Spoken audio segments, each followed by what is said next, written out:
It's lovely to see you all, slightly intimidating being up here, but I shall try and draw on some courage and resilience and do my very best. I've also noticed I've been a little bit optimistic with my 2023. We talk a lot about thinking and future-mindedness and the legacy we're about to leave, so I must have got a little bit carried away. So, I'm going to talk for about half an hour and then give us about 10 minutes of questions at the end to think about why character is so important in our schools, and hopefully more importantly in this workshop, think about practically how we have done it in our school.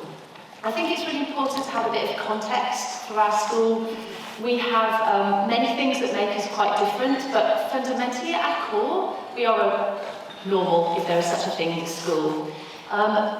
We were established in 2015, but that came out of a white paper that the government put out to universities in 2012 to try and address some of the problems in teacher retention and teacher recruitment. Big think tank looked at successful models of education around the world, and I think did lots of really interesting analysis of countries where teachers were treated quite differently to how they are perhaps in other countries, maybe this country. And looked at the model in Finland, where teaching is a mastery profession. You have to have a master's to teach in Finland. Children, when they talk about their top choices for being for careers, will put being a teacher up there with being a lawyer, a pharmacist, a doctor. And so the government felt, public education felt, that by enlisting the help of universities, perhaps we could capture some of that enthusiasm and passion around teaching. So they asked all the universities in the country who would like to set up a school. I think about 10 different universities applied. What made the University of Birmingham's bid different is that at the time, Professor James Arthur was also head of the School of Education at Birmingham. And so the bid also came with a synergy to incorporate character education into the founding of the school. The University of Birmingham itself, through its charter in 1904, was the first civic university. So the university itself is very open and articulate in narrating the story of being a university for the people of Birmingham. And so the bids that the university put into the Department of Education reflected the desire to really build a school for the whole of the city and to put character education at its core. So it's written into our constitution that we will be a school of character. In terms of what that meant in establishing a school, if we were to adopt a traditional model of catchment, we would have a very white intake in what is absolutely a what is called a super diverse city. And so instead of having a traditional catchment, we have 4 different nodes in, I suppose, the 4 corners of the city to draw on very different communities. So the school that we have now is incredibly diverse. We have lots of children from some of the most deprived postcodes in the country. We also have children from some of the most affluent postcodes in Birmingham. We have children with very profound faiths. We have children with no faith. We also have, at the moment, 53 students with educational healthcare plans, and on top of that, lots of students with other identified special educational needs. So we're a really diverse, inclusive, ambitious school that really does serve the city of Birmingham. We're also the most oversubscribed school in Birmingham at the moment as well. Our sixth form is slightly different. We have an academic sixth form which sits on top of main school. That, because of the nature of being a university school, really does want students who can get into university, so you have to get good grades to get into that. But the main school is very, very comprehensive. And so why is character so important to us? Gary alluded a little in his opening speech about flourishing teachers. We were a school that had a cohort of teachers apply when it was literally a building site. They applied before foundations were put in the ground. They applied before we even knew we'd have children starting. And so they are a very ambitious cohort of staff who really wanted to make a difference, to be pioneers in this new school. And so we have a duty, an absolute duty, to make sure that they flourish. And that's something that we've always put at the core of everything we do. Is this something that is manageable? Is this something that will help our teachers thrive? So how can we make sure that what we do in school enables teachers to remain curious? How can we give them opportunities for incredible research? How can we find space in the school week, in the school year, in the rhythms of everything that happens, to make sure they can be creative? How can we make sure that collectively we show compassion to one another, look after each other's well-being? How can we make sure we're brave, that we take bold moves, that we're courageous, but we're also humble when things go wrong? And so character enabled us to have a vehicle to think of all of those things. Bringing children together from all across the city also means one of the first things that we have to do is teach the virtue of empathy and compassion. We need our students to feel that they belong somewhere, that they have a sense of place in our school, which is very far away for many of them from the actual communities that they live in. So we need to create a community sense in a school where some children fall out of bed at 8 o'clock and get to school in 5 minutes, and other members of our school literally are getting up at 6 o'clock and spending an hour and a half to travel across the Birmingham busy rush hour to get to school and to get home. So how could we establish a sense of community? And again, character seemed a very natural vehicle for that. We also want our students to be successful. Of course, we have to get good exam results, and we would be letting our children down if we didn't do that. But we also want them to feel that they are successful beyond that life of tests and successful into the tests of life. How can we make sure that they feel equipped to be good sons and daughters, good neighbours, when they are older in their life, good moms, good dads, good employees, good employers? And again, character seemed a very natural fit for that. Looking at how things have moved on, I think the landscape for character has changed quite considerably. I think we were very much out on a limb 8 years ago in talking about character. I think now, and it's clear from attendance here, which is wonderful, and the interest in ACE and the Jubilee Centre's work, that there's a real need in education to consider how we can give our children this sense of purpose and this sense of agency in a time where the future is so uncertain. And there was a wonderful little snippet I heard yesterday on Matthew's Sideways on Radio 4 when I was travelling from one meeting to another, where they were speaking to a researcher, Professor Benzoni, I think, working out of Duke University, who was saying that when we talk about legacy, when we talk about how we want to become in our lives, we tend to want to pay back the generation before us and reflect on how they have left us. And we are leaving our generation of young people with a climate that is totally broken, with a pandemic that has hit them all.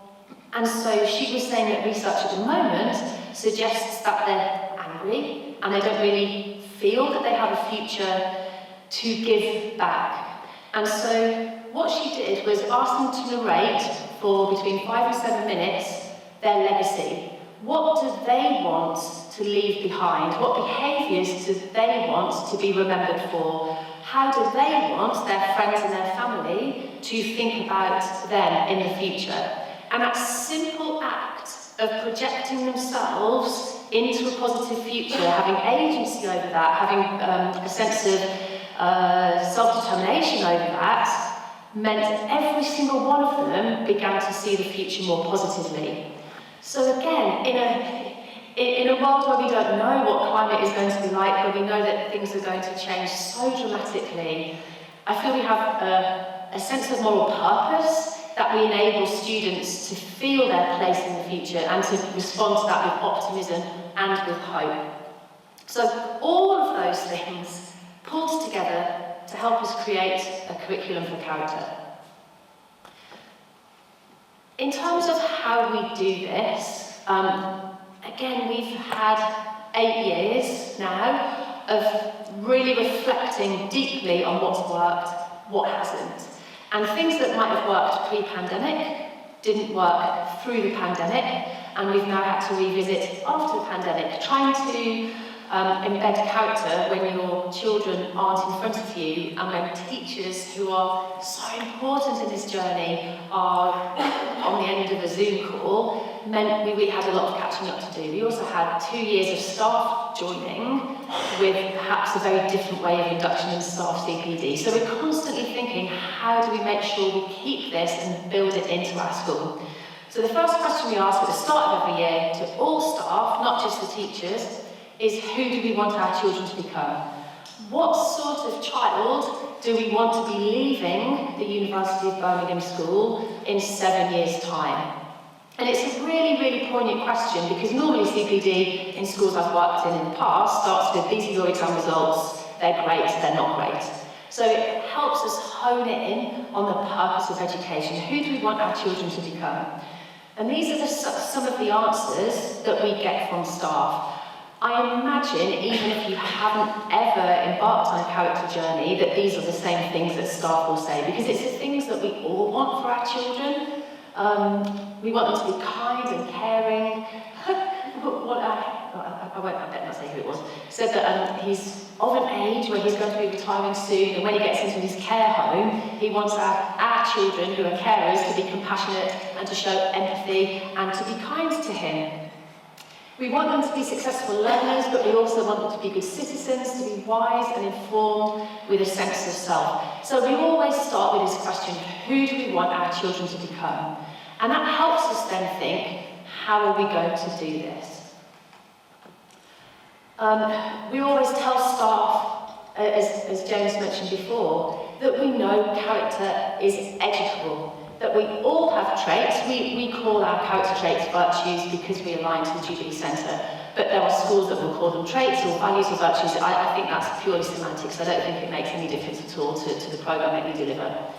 But we know that traits or virtues such as resilience and empathy aren't genetic, even if a tiny bit of it might be, which is where the naysayers will say you can't teach character. We know the majority of character is educable, and if it is educable, then how do we go about doing that? We also know that the humanity of the teacher is the most important moral lesson in the character curriculum. Whether we like it or not, we in school model to our children, consciously or unconsciously, what an adult can be like. And every time we walk into a classroom, whether we bring joy, optimism, positivity, whether we bring grumpiness, that's what they pick up on, that's what they catch. And so we have a moral obligation to do the right thing by our children. If we fail and make mistakes because we are human, then I feel we need to show that humility and acknowledge those things as well. It doesn't mean we have to be this perfect person all the time, but we have to acknowledge our humanity, and we have to reflect back the things that we can actually get our children to learn from us about. And so, again, as part of that first CPD, we think about what do we want children to catch from us, and how can we then model that in the school. So if we want them to catch civility, then we need to be able to say please and thank you. We also need to insist that they say please and thank you. And on a busy day, for kids like, Miss, have you got a pen? It's very easy to go, yeah, here you go. Rather than go, oh, something's missing from that sentence. Can I just have a please? So we make sure that we model those things. We hold doors open for children. We expect them to hold doors open for us. If there is a queue for lunch, obviously, if we're busy, we'll ask if we can please push into the front, but if we're not busy, then we queue with the children. So we do all the things that we want the children to catch. And by having those conversations with staff, we then begin to get this sense of the power that we have just by being the grown-ups in the room. We also talk to staff about the fact that all schools teach character. It's just that sometimes they don't call it character. I've never been to a school in my 26 years of teaching that ignores a child who is being dishonest, or ignores the bullying, or ignores the child who is rude or upset or lonely or sad. None of us are going to overlook those things, and we all want the best for our children, but what's different about character education is how we make it deliberate, how we build it in, how we make sure it's intentional, we articulate it, and we find every opportunity to make the implicit explicit. And I really love the model here of the GB Olympic bike team, cycling team. When we went into London Olympics, I don't think the British cycling team had ever won a medal in their life, let alone a gold medal. And so the coach that they brought in, I can't remember his name, looked at what he called marginal gains. How can we can't obviously go and find cyclists that have never cycled before, and we can't suddenly design a new bike. So we have the cyclists and we have the bike. What can we change to make little bits of difference that then add up to this big whole? And so they changed the kit and the uniform, they had different helmets, they changed the wheels, they changed the treads, they changed the saddle. So tiny little tweaks here and there, these marginal gains made a huge difference, and we won more golds than ever before. And so how as a school can we find those spaces to make little changes that all add up to the bigger picture? We also make it clear that whilst some people may be concert pianists, generally if you put a grand piano in a room full of children, they're not going to teach themselves piano. So we have to make it deliberate. We have to teach them a language, we have to teach them the notes, we have to give them time to practice, we have to give them time to reflect. We have to teach them if we want them to learn quickly and in the best, most efficient way possible. And also recognise that learning is a journey. Not all of them, metaphorically, are going to learn to play the piano really well. Most of them will have a bash. A few might completely refuse to join in, but ultimately, we're getting them all on a journey. So how does this journey start? We use the character framework for taught, caught and sought. It's a really straightforward language to use with staff. Teaching is very obvious, we say to our staff. If you want something to be explicit, you need to teach it in the same way that you're teaching geography. If you want children to catch it from you, then you have to think about who you are in that space, not just when you are in your classroom, but when we're walking around the school. We have an incredibly beautiful building that we're really grateful for, but it was built with glass boxes on the end of every corridor so that children could see staff working.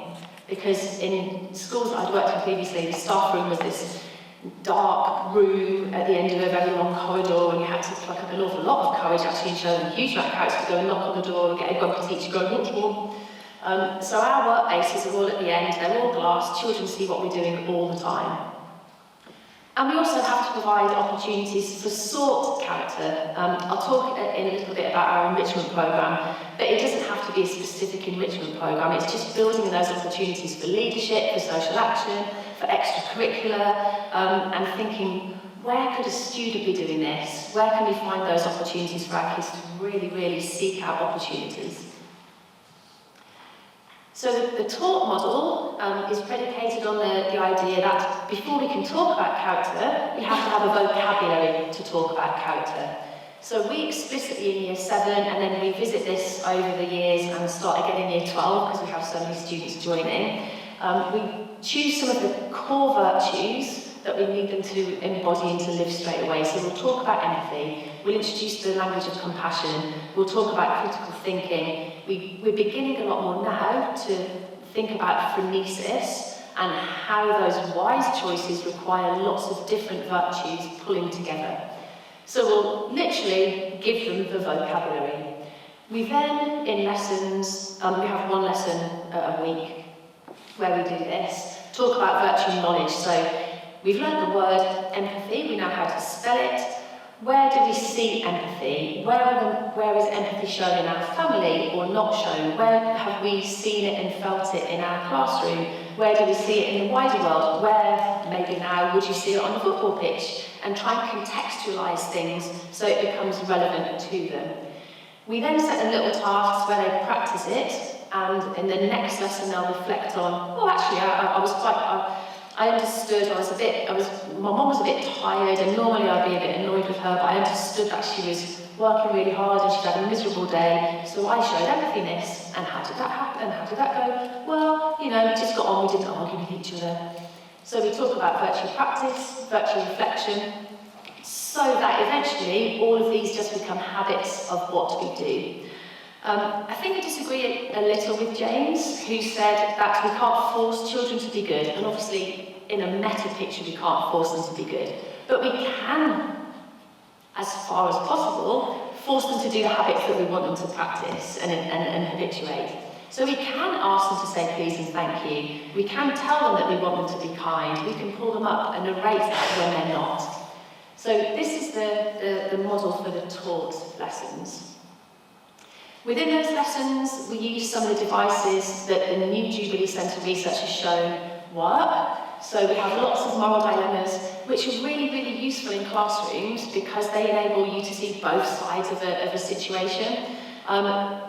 If it were only as easy as saying to children things like, don't vape, it's not healthy for you to vape, it doesn't show compassion to your body to vape, and they just did it, that would be wonderful, but we know they're not going to. So having moral dilemmas enables them to look at the both sides, it helps them to look at vices, it helps them to look at conflicting virtues. When we're talking about vaping, for example, it takes a huge amount of courage to go and tell a teacher that your friend's in the toilet vaping. And there's a huge conflict there with loyalty. So how do we promote our children to be upstanders? They need to understand all of these conflicting virtues so that they can then embody that phronesis that we require them to have. We do lots of drama work in classrooms. We talk an awful lot about role models and ask them to bring in their own role models. In subjects, we talk about what virtues we need to thrive in particular lessons. This is ongoing work that we've got with different departments. And some departments are a little bit more reluctant and hesitant to embrace this than others. It fits very naturally in some places. It's slightly harder to fit it into other places, so we're working with those teams. So we look at what virtues we need to thrive in particular lessons. We've now got, have we got it on here? Yes, we've got these big boards at the back of the classroom, so all teachers can refer to the virtues on the right, which tend to be more performance and intellectual virtues, although we've also got some civic virtues and moral virtues woven in. So going back to this, so in subjects, it might be that if we're having a sex ed lesson, we need our children to show compassion and a bit of curiosity, but also maturity. If we're talking about an art lesson, it might be that we need to focus on being a bit creative. If it's a science lesson, they might need to show curiosity. So teachers will focus on the virtues, particularly they need for that lesson. We also think in subjects, what virtues are we exploring through this lesson? So if we're looking at drug manufacturing in science, what are the conflicting virtues that a pharmaceutical company might have to think about? So cost versus benefit to humanity. What are those virtues within the content?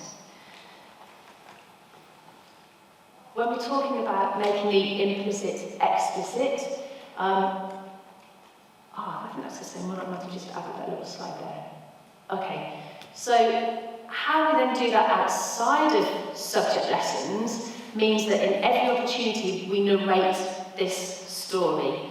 We have the whole school lining up outside in the morning. We've fitted a speaker system so that we can have a microphone and then speak to all 1,000 main school children, unless it's raining, we show a lot of compassion and just come in.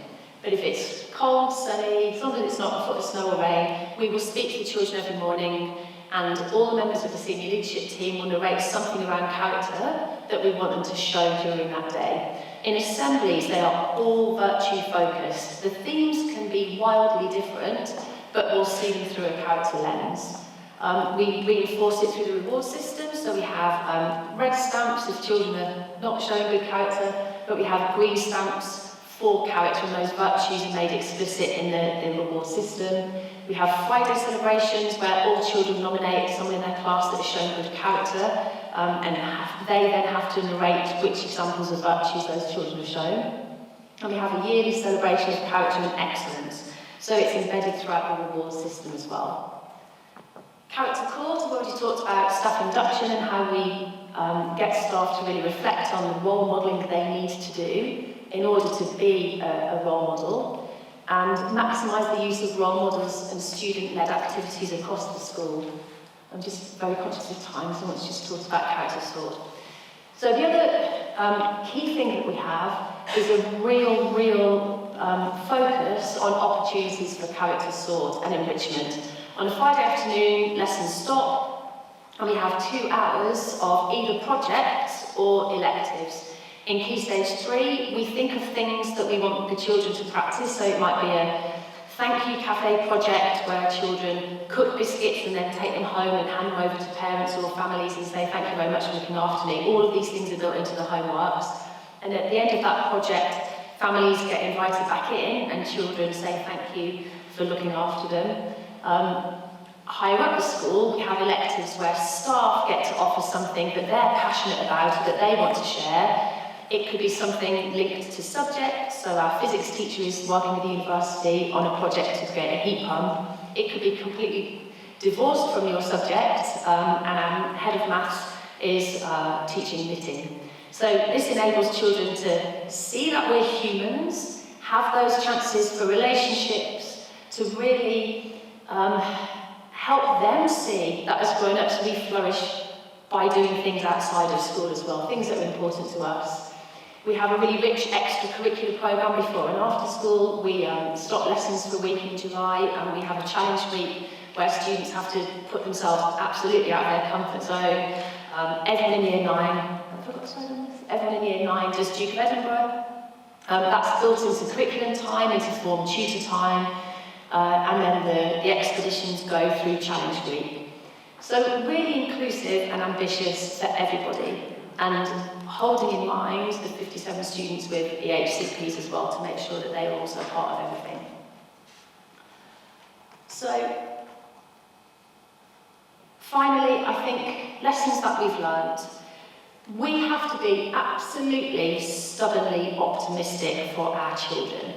And I think when the school opened in 2015, we were very naive and thought that if we tell children to be good, they will be. And we had parents calling us in the second week going, my child's come home and they're a bit sad because someone said something mean to them. I thought you were a school of character. I was like, oh my gosh, this is terrible, this is failing, it's not working. Until James helped me reflect that this is a lifelong journey. Every day we can see children making good choices, but that the whole purpose of character is that it's something that we take with us as we are 11, as we go into sixth form, as we go to university, as we enter the workplace, as we get on a bus, as we become moms and dads and old people. And if you look at these two here, there's a lovely story. Romain on the left had never been to countryside before. This is them in their D.V. with their least appropriate Duke of Edinburgh gear ever. We've now got everyone coveralls and boots. We have to reflect and learn from our mistakes too. During the pandemic, she went, Miss, this is terrible, I feel completely hopeless, I know I should be doing more, what can I do? I said, well, you need to come up with solutions here and there. And between us, we found some little pockets of money that Birmingham City Council were giving out for people that wanted to do good. And so she bid for this money, she bought pencil cases, and she spent the pandemic, lockdown, going around handing pencil cases out to different places that were still open, going to libraries and things, handing them out to friends, to give to friends, to give to friends. She's now at SOAS on a law scholarship and is going to be a civil rights lawyer. She will put all of this down to the fact that throughout her time at school, she was encouraged to think about character, to think about how she could flourish, how that relies on helping other people. So again, it's that journey that we're taking children on, and sometimes we have to be optimistic because we don't know what's actually happening in front of us, and it's the end point that we will never ever see that really keeps me going. So hopefully that's 40 minutes, that's gone so quickly, not half an hour. So we've got some time for questions.